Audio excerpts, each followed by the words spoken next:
If you've checked out some of our other videos, you'll see that buprenorphine, aka Suboxone, is one of the gold standard medications for opioid addiction treatment.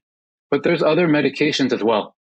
Let's talk about some of the factors around why you might consider alternatives to Suboxone. One, cost. Some meds cost more than others. Some have generic versions available, so they're going to cost less. Others don't. Two, convenience. Some meds need to be dosed every day, while others are given as monthly injections. Three, privacy. Some need you to physically show up to a clinic on a daily basis, which might feel a little less private. Others can be prescribed over telehealth, so it's more confidential. Four, safety. There are different risks of overdose and death with different kinds of medications. Five, treatment history. Have you already tried one particular med? If it didn't work well for you, maybe you need to consider another one. Six, your current opioid use. Are you using opioids right now? Or have you been off opioids for a good amount of time? And are you using fentanyl? Seven, your mental health history. Some meds actually help with depression and anxiety, while others could actually make your mood worse. Eight, your job. Some jobs have restrictions on what meds you can be on. Now let's go through alternatives to Suboxone and talk about these factors. First, there's the other buprenorphine-containing meds like Subutex, Probufene, Sublocade, Bunavail, Zubsolv, Casipa. Subutex contains just buprenorphine, no naloxone. The generic version is easy to get and it doesn't cost much. Probufene is a buprenorphine-releasing implant that's placed under the skin and it lasts for 6 months. But last I've read, it's been discontinued. Sublocade, that's an extended release buprenorphine injection that goes under the skin and it lasts for 1 month.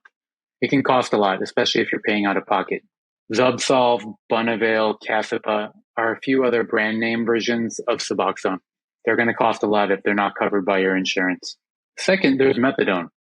Methadone, just like buprenorphine, is another gold standard medication for opioid use disorder. It's a full opioid receptor activator, unlike buprenorphine, which is just a partial activator. Methadone's often cheaper because it's usually covered by insurance, including Medicaid. But methadone's not that convenient. Due to federal law, you have to physically go to a methadone clinic, also called an opioid treatment program, aka an OTP, to get methadone. You can watch our video on methadone to learn more about the rules and regulations. And then safety-wise, methadone has some risks related to overdose and heart arrhythmias that are a bit greater than buprenorphine. There's some important positive points. It's much easier to get onto methadone if you're currently using fentanyl compared to getting onto buprenorphine. If you've got a history of mental illness, methadone has some psychiatric benefits. Third, there's injectable naltrexone, aka Vivitrol. Vivitrol is the third gold standard FDA-approved medication for opioid addiction. It's different from buprenorphine and methadone because it's an opioid receptor blocker, not an activator. Depending on your insurance coverage, it can cost a lot, and there's no cheaper generic version. It could be more convenient since it's just a monthly injection in your muscle, but one big drawback, it's hard to get onto because you need to be off opioids for at least 7 days.